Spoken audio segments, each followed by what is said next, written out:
Sain UU, tasain UU, yang artinya, halo Rebahaners, dimanapun kalian berada, bagaimana kabarnya? Kembali lagi bersama saya John, still in the house. Kangen ya opening seperti ini. Salah satu film yang sebenarnya sudah pernah saya bahas 3 tahun lalu berjudul Ninja Assassin tahun 2009. Saya ingin mengulangi lagi sensasi adrenalin yang selama beberapa pekan terakhir ini sudah mulai melehoi. Ditakutkan mental dan keberanian kita semakin melemah dan cenderung berpeluang tinggi untuk ditindas oleh orang lain. Jangan sampai terjadi hal seperti itu, karena pria punya harga diri. Jangan jadi orang lemah. Nah, karena besok pagi saya harus buru-buru berangkat ke Spanyol untuk menghadiri acara hitanan anaknya Charles Puyol, jadi langsung saja pasang handsfree, simetriskan bos serbahan, kencangkan celana dalam. Selamat menonton dan cekicrot. Get it when I get back.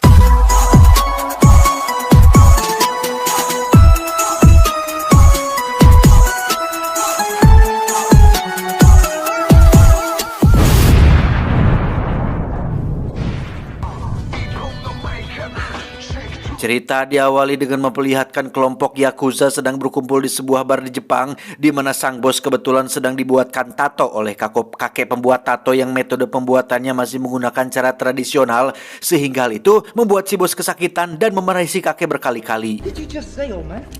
No, you didn't just disrespect me, did you? Tak lama salah satu anak buahnya pun membawa sebuah amplop berisi pasir hitam, yang hal itu langsung membuat si kakek ketakutan karena 1 tahun yang lalu dia mengalami hal yang persis sama seperti ini. Ada amplop berisi pasir hitam dan anggota Yakuza yang tertawa persis seperti yang mereka lakukan sekarang. Apa yang si kakek takutkan bukanlah amplopnya, tetapi apa yang akan muncul selanjutnya, yaitu ninja. Yang hal tersebut membuat mereka malah semakin membuat para Yakuza ini terbawa terbahak-bahak dan...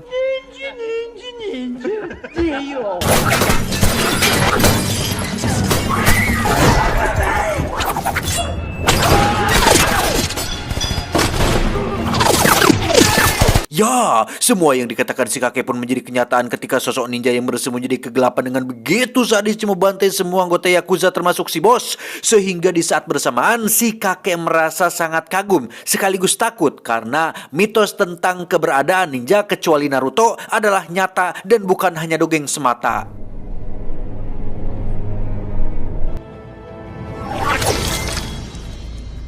Dan kisah dimulai pada bertahun-tahun silam, tepat di sebuah perguruan ninja, atau lebih tepatnya markas sebuah organisasi ninja pembunuh bernama Klan Ozunu yang dipimpin oleh seorang master ninja bernama Guru Ozunu. Ini bebenguknya, selama berpuluh-puluh tahun kelompok ini telah melakukan berbagai tindak kriminal dan kejahatan manusia. Salah satunya adalah menculik anak-anak kecil untuk dijadikan murid dan calon para pembunuh masa depan. Yang dari sekian banyak anak yang diculik, ada satu anak yang baru datang bernama Raizo yang merupakan tokoh utama kita semua. Saat makan malam sedang berlangsung, Master pun menunjukkan salah satu kelebihan dari hasil latihan di klan ini, yaitu teknik menyembuhkan diri atau semacam healing factor yang dapat membuat penggunanya bisa memulihkan luka dalam waktu yang sangat singkat. This is the power. Cara mendidik Master sangat-sangatlah kejam dan tidak berperasaan, terutama kepada Raizo yang mendapat perhatian khusus dibandingkan murid yang lain. Entah apa alasannya, tetapi yang dimaksud dengan perhatian lebih di sini bukanlah sesuatu yang menyenangkan, karena siksaan dan hukuman yang didapatkan Raizo jauh lebih keras dan jauh lebih menyakitkan dibanding dengan anak-anak yang lain.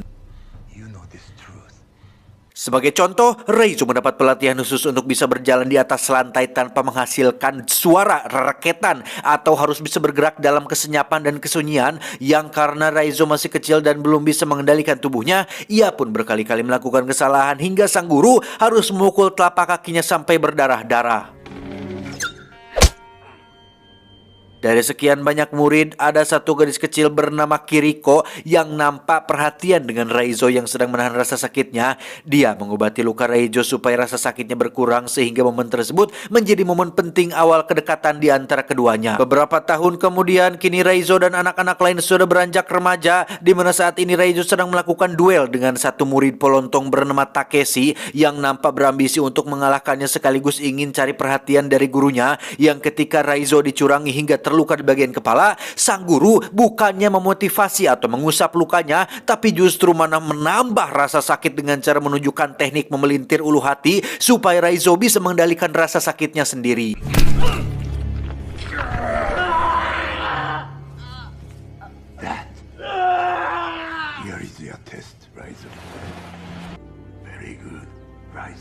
Tahun berikutnya, Raizo kembali menjadi satu-satunya murid yang mendapat pelatihan khusus, yaitu mempertajam panca indera dengan cara menutup matanya selama 1 tahun penuh, sehingga dari sekian banyak murid, hanya Raizo lah yang berhasil mencapai tingkatan tertentu dalam dunia ninja, yang hal itu dibuktikan ketika dia berhasil mengalahkan si Takeshi dengan mata tertutup.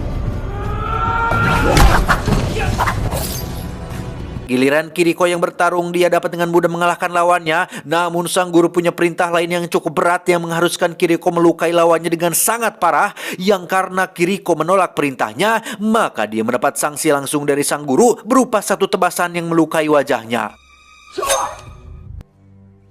Tak hanya itu, Kiriko mendapat sanksi lain berupa kurungan selama 1 bulan, di mana Raizo yang merasa hutang budi pun berinisiatif membantunya bertahan hidup dengan cara memberikannya air minum melalui sebuah sedotan kecil. Beberapa waktu berlalu, Kiriko yang sudah tidak tahan pun nekat kabur sendirian, di mana Raizo yang memergoki hal itu pun sempat melarangnya.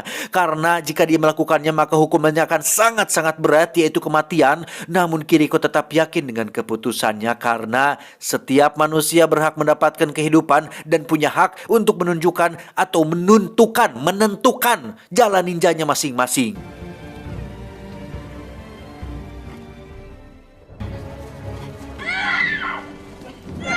Dan ya, apa yang Raizo khawatirkan pun terjadi. Kiriko berhasil ditangkap dan akan mendapatkan hukuman berupa tusukan langsung di jantungnya, yang kesempatan ini diberikan kepada si murid polontong yaitu Takeshi, sehingga Raizo yang menyaksikannya pun semakin muak, marah, dan dendam kepada para ninja yang bukan dari Konoha ini. 7 tahun berlalu, kini Raizo sudah dewasa dan wajahnya mirip sekali dengan tokoh utama di serial drama TV Korea berjudul Full House yang dulu sempat ngetren pada zamannya, dan memang dialah orangnya. Untuk pertama kalinya, Raizo mendapat kesempatan untuk melakukan debut pertamanya, yakni sebuah pekerjaan untuk membunuh target yang ciri-cirinya memakai jam tangan emas, yang tanpa rasa ragu sedikit pun, Raizo langsung turun ke lapangan untuk melakukannya. Sukses menuntaskan pekerjaan pertamanya, Raizo diminta untuk melakukan satu tugas lagi untuk membuktikan bahwa dia adalah seorang Ozuno sejati, yaitu membunuh seorang murid wanita yang mencoba kabur persis seperti yang pernah dilakukan Kiriko, sehingga ketika kenangan pahit itu tersuat lagi, maka amarah dalam diri Raizo pun seketika muncul dan...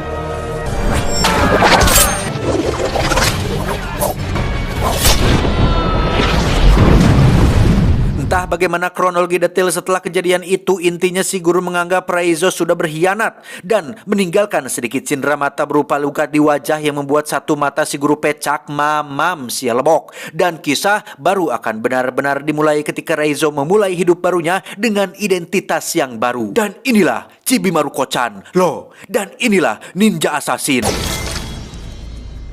Beralih ke Berlin, kita akan diperkenalkan pada seorang agen Europol bernama Mika, tidak pakai tembayong, yang sedang memberikan laporan tentang penemuan aliran dana pemerintah yang dipercaya digunakan untuk membiayai sebuah organisasi pembunuh asal Asia yang tiada lain adalah klan Ozuno, di mana Ryan, rekannya yang selalu husnuzon kepada pemerintah, pun kurang percaya dengan informasi tersebut karena sangat mustahil pemerintah memakai dana rakyat untuk sesuatu yang tidak penting, seperti contohnya anggaran biaya tirai gorden 48,7 miliar atau sesuatu yang bersifat kepentingan pribadi atau masuk ke dalam kantong sendiri. Tidak mungkin para pejabat melakukannya. Hal itu sangat mustahil untuk terjadi. Iya kan?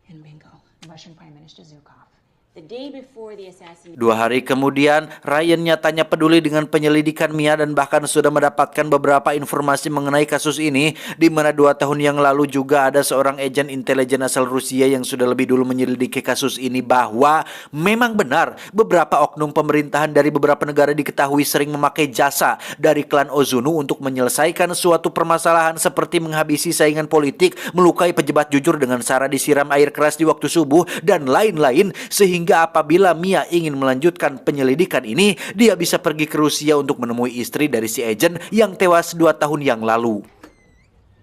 I'm Mika Coretti with Europol. Tanpa buang waktu, Mika langsung menemui istri dari mendiang si agent, di mana sang istri menjelaskan bahwa 1 tahun setelah suaminya melakukan penyelidikan terhadap kasus ini, ia menjadi seseorang yang borangan alias parnoan. Saking parnonya, dia sampai memasang banyak sekali lampu sorot dan kamera CCTV seolah takut dengan sesuatu yang ada di balik kegelapan. Dan benar saja, pada malam kematiannya, semua lampu tiba-tiba padam, namun kamera CCTV masih aktif dan berhasil merekam sedikit dari apa yang terjadi pada malam itu.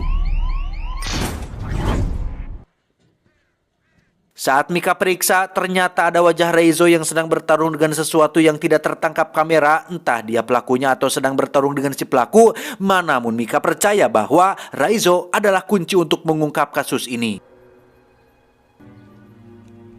Aku mah masih pemula. Ajarin dong,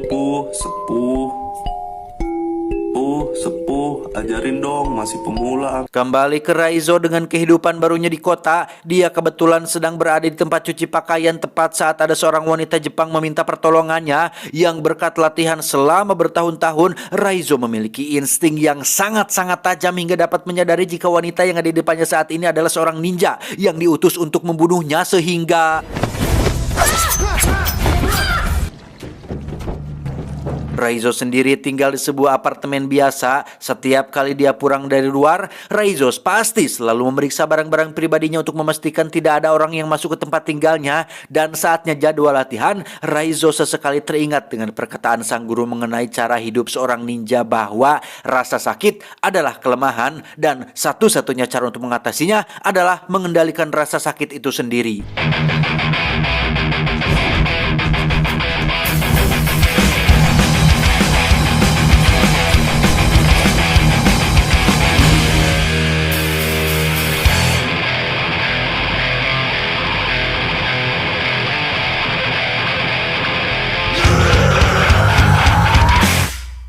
Meski Reizo sangat membenci gurunya, tetapi semua pengetahuan, ilmu, pelajaran, dan didikan sang guru tak pernah ia lupakan sedikit pun. Hal itulah yang membuatnya masih hidup sampai sekarang meski pada insiden terakhir dirinya mengalami luka yang sangat parah. Tetapi karena Reizo sudah mencapai level bisa mengendalikan rasa sakit, ia dapat melakukan beberapa hal luar biasa. Salah satunya adalah debus seperti yang sering ditampilkan oleh Master Limban.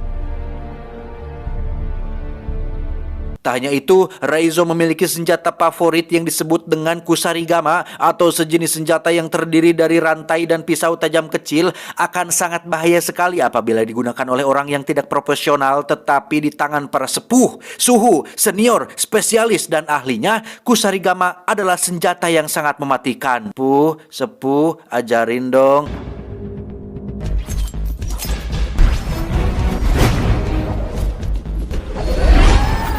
Reizo sebenarnya punya banyak kesempatan untuk pergi sejauh mungkin atau bersembunyi di tempat aman yang terpencil dibandingkan berada di kota dan tempat terbuka seperti ini. Tetapi bayangan akan rasa sakit hati kehilangan Kiriko masih membekas di ingatannya. Setelah diculik dari keluarganya, hanya Kiriko lah harapan Reizo untuk memiliki seseorang yang tulus peduli terhadapnya. Tetapi sang guru malah membunuhnya begitu saja, sehingga sekarang saat ini tujuan Reizo adalah untuk membalas dendam kepada si guru dan klannya dengan cara bekerja sama dengan Mika yang kebetulan sedang menyelidiki tentang klan Ozunu.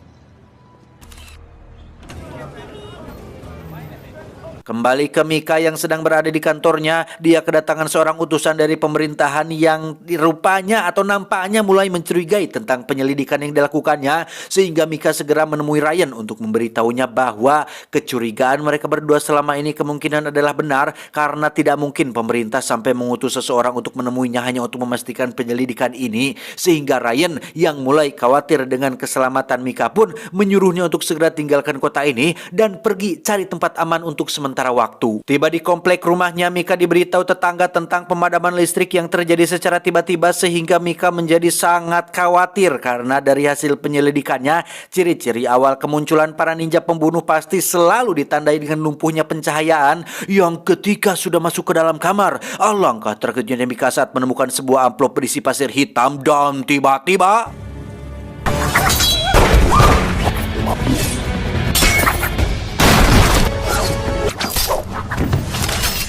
Sungguh tak diduga, Raizo sudah ada di sana selama berjam-jam hanya untuk melindungi dan menemui Mika secara langsung. Yang tujuan daripada dia ke sini adalah tentu saja untuk membantu Mika menemukan klan Ozunu sekaligus membalas dendam kepada si guru.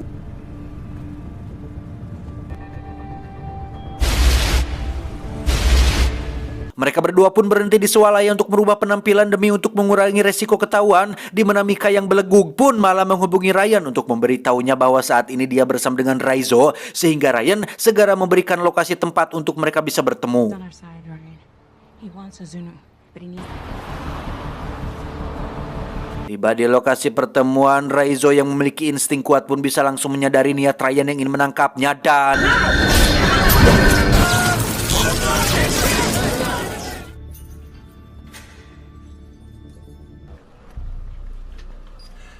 Ryan ternyata punya agenda tersendiri dan metode tersendiri untuk menggali informasi mengenai klan Ozunu, yaitu dengan menangkap dan menginterogasi Raizo dengan cara yang akan sedikit memaksa, berlokasi di sebuah gedung kosong dengan tangan dan kaki yang terikat lengkap dengan lampu sorot agar Raizo tidak bisa kabur di kegelapan. Ryan yakin jika caranya akan lebih efektif untuk menyelesaikan kasus ini. Kasihan melihat Raizo, Mika pun menemuinya untuk sekedar memberi air minum, yang di situ Raizo memperingatkan Mia bahwa lokasi mereka berada saat ini terlalu terbuka dan terlalu mudah untuk dilacak oleh para ninja, sehingga Mika dengan cepat menemui Ryan untuk memperingatkannya bahwa saat ini mereka semua sedang dalam bahaya. Tetapi Ryan yang percaya diri dengan pasukan taktisnya pun tidak mengindahkan peringatan tersebut sampai...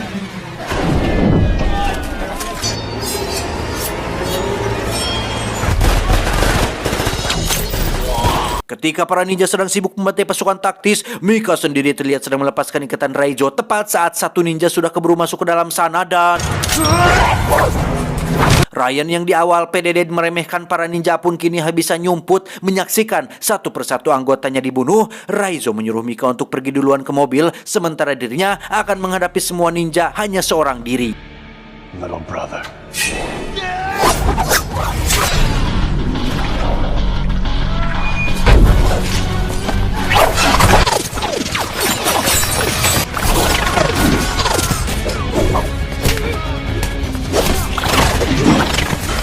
Mika sendiri terlihat sudah berada di mobil menunggu kemunculan Raizo, yang ketika dia sedang harap-harap cemas, tiba-tiba...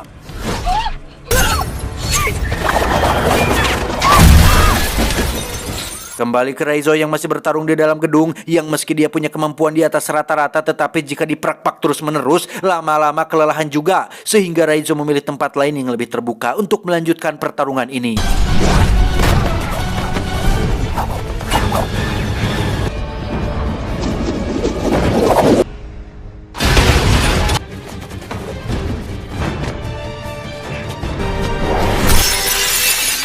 Jika sebelumnya mereka terbiasa bertarung di dalam ruangan yang penuh dengan sudut-sudut gelap, sekarang para ninja pembunuh ini harus membiasakan diri bertarung di tengah jalan, yang karena Raizo sudah terlalu kelelahan, akhirnya dia pun kecolongan saat perutnya terkena tebasan pedang, yang ketika Takeshi akan mengakhirinya, tiba-tiba...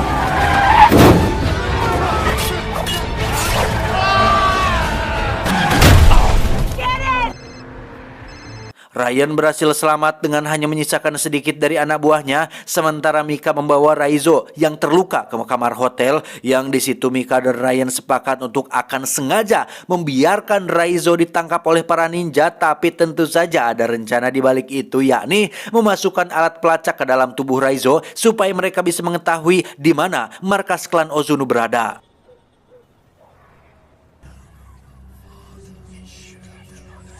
Raizo dibawa dalam sebuah peti besi untuk diserahkan kepada si guru, yang dalam sepanjang perjalanan menuju ke sana, Raizo memilih untuk bersikap tenang dan tidak panik. Justru dia malah teringat dengan ajaran sang guru mengenai teknik menyembuhkan diri menggunakan jurus segel tangan yang berfungsi untuk mengubah cakra menjadi obat efektif, yang saking efektifnya luka pada perut Raizo bisa rapat sendiri tanpa bantuan obat merah atau betadine. Tiba di markas, Raizo langsung menghadap sang guru yang kini sudah pecak. Beliau teramat sangat kecewa terhadap tindakan Raizo yang memilih untuk berkhianat.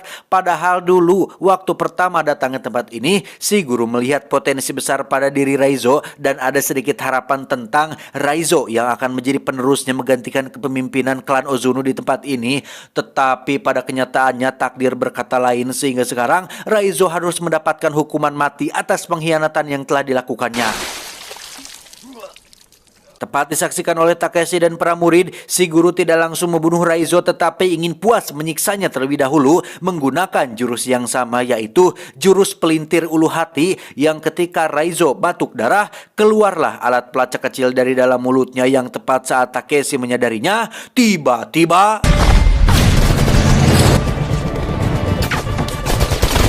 meski para ninja ini bisa muncul dan hilang dalam kegelapan, tetapi ketika dihadapkan dengan pasukan militer senjata berat, tetap saja mereka kewalahan dan tak bisa menghindar dari peluru yang ditembakkan. Sementara itu, Raizo yang ikatannya sudah dilepas pun memilih untuk masuk sendirian mencari Takeshi dan si guru untuk membalas dendam atas Kiriko. Dengan modal dua bilah pedang di tangan, Raizo harus menghadapi Takeshi dan 4 anak buahnya yang momen ini benar-benar beradrenalin karena pertarungan dilakukan dalam jarak dekat dengan senjata yang berseliweran di mana-mana.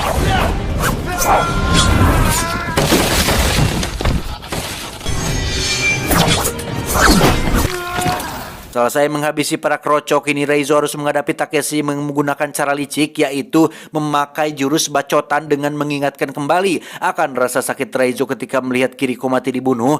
Takeshi sudah salah besar mengingatkan momen tersebut karena justru malah memancing amarah dan kebrutalan Raizo yang malah balik membuat Takeshi menjadi ketar-ketir dibuatnya.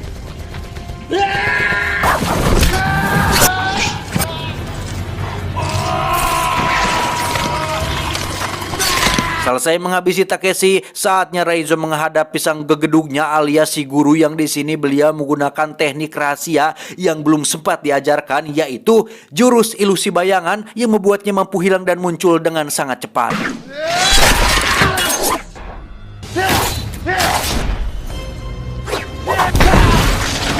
Raizo diserang secara bertubi-tubi berdarah-darah, benar-benar dihajar habis-habisan oleh si guru yang bergerak sangat terlalu cepat, yang meski Raizo sudah berusaha maksimal, dia tidak punya peluang untuk menang melawan jurus tingkat tinggi yang dimiliki oleh gurunya.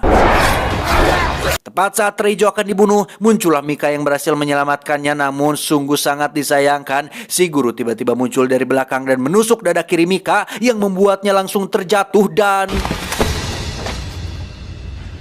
Untuk kedua kalinya, Raizo harus melihat orang baik dibunuh oleh tangan biadab gurunya, yang pada titik ini Raizo benar-benar sudah tidak tahan dengan gurunya. Amarah yang ada pada dirinya memancing cakra dalam tubuhnya keluar sehingga tanpa sadar Raizo bisa meniru sebuah jurus tanpa dia harus mempelajarinya terlebih dahulu.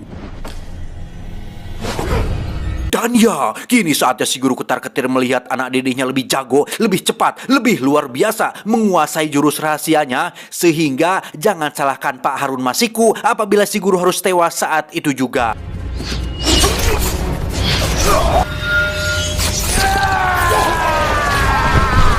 Di luar dugaan, Mika ternyata masih hidup berkat cacat lahir yang dialaminya, yakni posisi jantungnya yang berada di sebelah kanan. Setelah semua selesai, kini sudah waktunya Raizo pensiun dari dunia ninja dan saatnya masuk ke dunia K-pop untuk membintangi beberapa serial drama Korea demi menghibur para K-popers yang ada di dunia.